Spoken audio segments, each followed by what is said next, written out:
Welcome to this Maths Made Easy video on more differentiation. To start with, let's take a look at the derivatives of sec, cosec and cot. Now we need to use the quotient rule to find the derivatives of sec x, cosec x and cot x. So here we need to use the quotient rule, so let's just recall the quotient rule. So for dy by dx, we can express this then as v du by dx minus u times dv by dx, and this is all over v squared. Okay, so that's the quotient rule. So let's start with sec then. So y equals sec x. Okay, so first let's start by using the reciprocal definition, because by using the reciprocal definition we can apply the quotient rule. So this is 1 over cos x. Okay, so it's 1 over cos x. So in that case that means u is the numerator, which is 1, and v here is the denominator, which is cos x. So therefore we also need du by dx, u prime, and we also need dv by dx, which is v prime. Okay, so u prime is the derivative of u here with respect to x, which would simply give us 0, and then for v prime this is the derivative of v with respect to x, so that would simply give us minus sine x. Okay, so now we can apply the quotient rule. So therefore dy by dx here is equal to v times du by dx. So v is cos x times du by dx, so I get 0 times cos x, and now we do minus u times dv by dx. So u is 1 times by dv by dx, that's minus sine x. Okay, and this is all over v squared, where v is cos x, so that's cos squared x. Well, in that case I get 0 times cos x, which would just give us 0, minus 1 times minus sine x, so that would give us positive sine x. We get sine x over cos squared x. So here now, what we want to do is split this up as a product of two fractions. So in that case we can write this then as 1 over cos x, because we've got cos squared x here, that means we've got two lots of cos x, so that's 1 over cos x times sine x over cos x. Okay, well here in this case 1 over cos x, we know we can write that as sec x. Okay, we've already used that reciprocal definition here, so that gives us sec x, and sine x over cos x, we know that identity, we're already familiar with that, that gives us tan x. Okay, and that gives us the required result there. Okay, so if we differentiate sec x here, we get sec x tan x. So that gives us the solution there for the derivative of y equals sec x. So what about cosec and cot? Well, the first thing we should do here is clear the screen.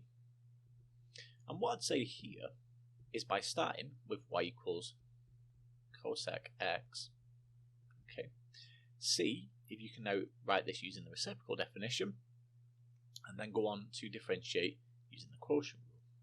The working is very similar to sec, so make sure to pause the video now and give it a go yourself. In a moment I'll present the solution on the screen. So hopefully you've had a go at it, and what you should get here for y equals cosec x is something that looks like this. So we start with y equals cosec x, we write this then using the reciprocal definition as 1 over sine x, because this is the third letter here, the s, so we know it's 1 over sine x, which means u is the numerator, which is 1, and v is the denominator, which is sine x. We also need du by dx and dv by dx, which here du by dx should be 0, and dv by dx should be cos x here. Okay, so in that case then we do sine x times 0 minus cos x times 1 over v squared, where v is sine x. Okay, so this is applying the quotient rule here, which means we can write this as minus cos x over sine squared x. And in this case then, just like we did with sec x, we split this up as a product of two fractions. We get minus 1 over sine x times cos x over sine x. Notice here, this cos x over sin x, this is the reciprocal of sin x over cos x, okay, which would give us normally tan x, so this is 1 over tan x, which is cot x, okay, and minus 1 over sin x, well, that just simply gives us minus cosec x there, okay, and that gives us the required result. And finally then, what about cot x? So again, start by writing y equals cot x, and then using the definition that we know. Okay, so like we just discussed here, cot x, we can write that as cos x over sin x. And again, starting from there, see if we can use the quotient rule. So again, make sure to just have a quick go at that now, pause the video here, and in a moment, I will present the solution on the screen. So hopefully you've had a go at this one as well, and for y equals cot x, you should get something like this. So here then, writing this as 1 over tan x, which we know is cos x over sin x. So in that case, u is a numerator, which is cos x, and v is equal to sin x. We also need to differentiate then du by dx, which is minus sin x, and differentiate v, which gives us dv by dx, which is cos x. Applying the quotient rule then, we get minus sin x times sin x, and minus cos x times cos x. So in that case, we get minus sin squared x plus cos squared x. And here, you should recognize this as one of your identities. Okay, so sin squared x plus cos squared x just simply gives us 1. So we get minus 1 over sin squared x, which we can write as minus cosec squared x there. Okay, and that gives us the required result that we need. So that gives us everything we need there for derivatives of sec, cosec, and cot. Moving on now to take a look at using the chain, product, and quotient rule with special functions. Now that we know how to differentiate every exponential function and every trigonometric function, we can use them along with our rules. Remember when to use each rule. If you have the function of a function, then we use the chain rule. If we're multiplying two functions together, then we use the product rule, and if we have a fraction made up of functions, then we use the quotient rule. So let's have a look at a quick example then, and let's say we want to find the derivative of cosec of 4x cubed. So y equals cosec of 4x cubed. Okay. Well, this is a function of a function, so here we use the chain rule. And if we just quickly recall the chain rule, dy by dx, well, this is equal to dy by dt. dy by dt times dt by dx. Okay, so if we take t equals 4x cubed, in that case then we'd rewrite this as y equals cosec of t. Okay, and in that case dy by dt would be equal to minus cosec t, so minus cosec t times cot of t. Okay, like so. So therefore, dt by dx here, so we just differentiate t here with respect to x, that will give us 12x squared. So as a result then, dy by dx, so if we finish this over here, dy by dx, this will be equal to minus cosec t times cot t times by 12x squared. Okay, times by 12x squared there. So we're just applying this here. So dy by dt is minus cosec t times cot t, and then we times that by dt by dx, which is 12x squared. And all we simply need to do now is put x back in. So if we put x back in, dy by dx is equal to minus 12x squared, minus 12x squared cosec of 4x cubed times cot of 4x cubed. Okay, and that would give us the solution to our example there. So that gives us everything we need for using the chain, product, and quotient rule with special functions. Moving on now, let's take a look at using the rules twice. Sometimes you might need to use the chain, product, or quotient rule twice to get a derivative.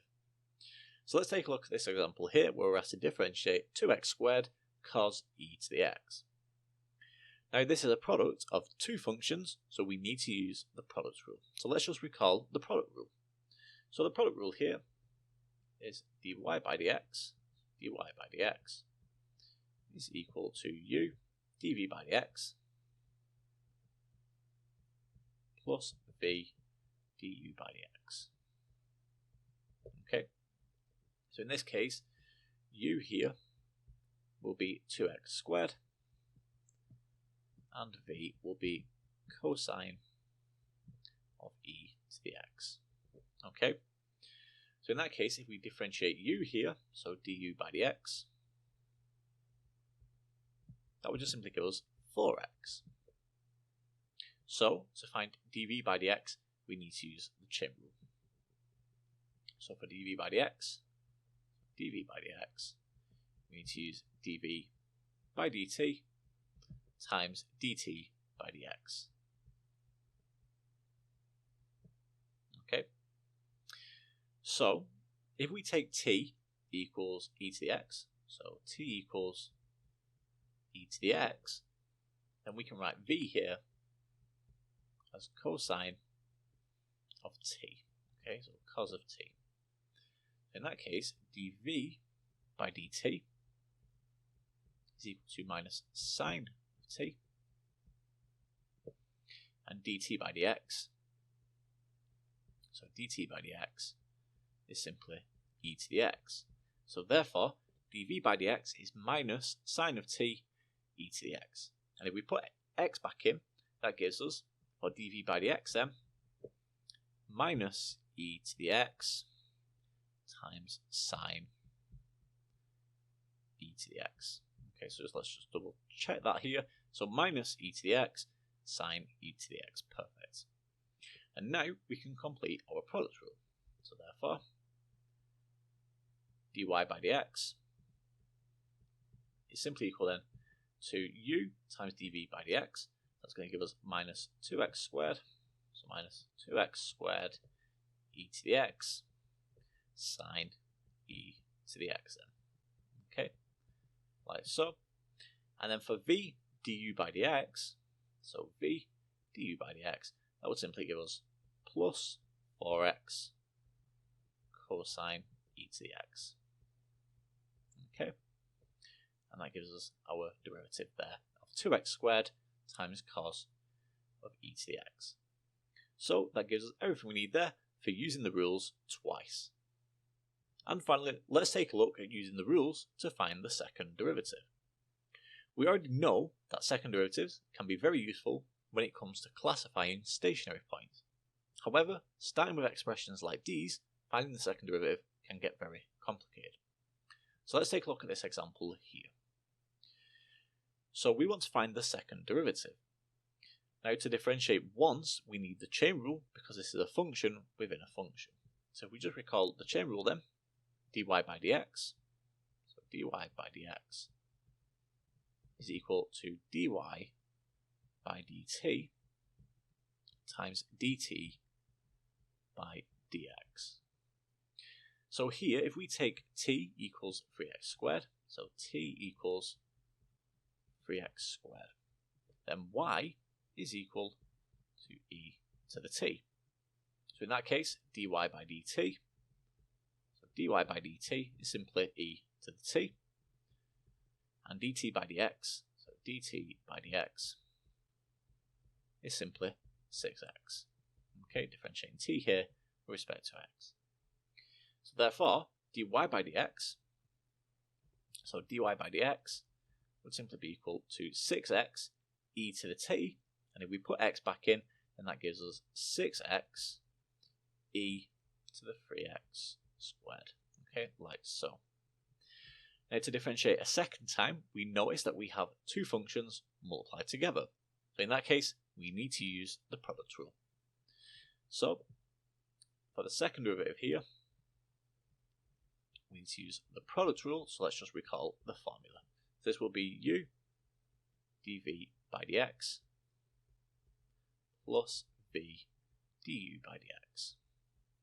Okay, So let's take u as 6x and v as e to the 3x squared, like so.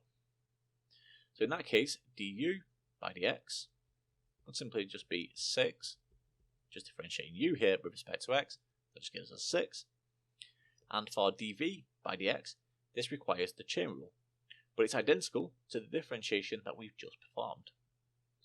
So in that case, dv by dx, we can just note then that this is 6x e to the 3x squared. Okay, so 6x e to the 3x squared. So therefore, our second derivative, we can put this all together then, using the product rule. And this will simply be 6x times 6x e to the 3x all squared, or 3x squared, plus 6e to the 3x squared. Okay, so this will give us 36x squared. Okay, 6x times 6x, 36x squared. And don't forget the e here, 3x squared, plus we have the 6e to the 3x squared. And finally here, if we want, we can factor out a 6 here. Okay, so that gives us 6 lots of 6x squared plus 1. And then don't forget our e to the 3x squared. Okay, and that gives us our solution there to that example. So that gives us everything we need there for using the rules to find the second derivative. And that concludes this Maths Made Easy video on more differentiation.